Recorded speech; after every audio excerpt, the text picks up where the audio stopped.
Okay. Okay, so we are now in presentation of the action plan for science. Yours truly, I am the science coordinator. So if you are asked by your principal na gumawa ng action plan, itong video ay para sa iyo. So makikita niyo po dyan yung mga parts ng action plan, objectives, and so on. So I have identified 3 major objectives which should be SMART. So it means to say specific, measurable, attainable, time-bounded, risk-bound, and then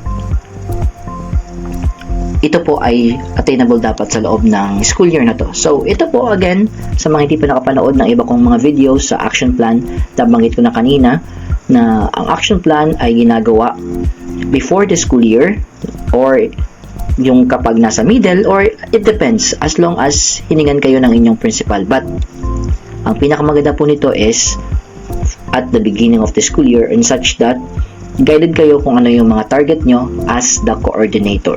So if you want the soft copy, just check the description po.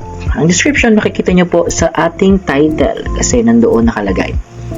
May iba pa po tayong video, sa iba nakalagay yung iba pang mga coordinatorship action plan. So check nyo lang po yung ating channel, libre lamang po ito.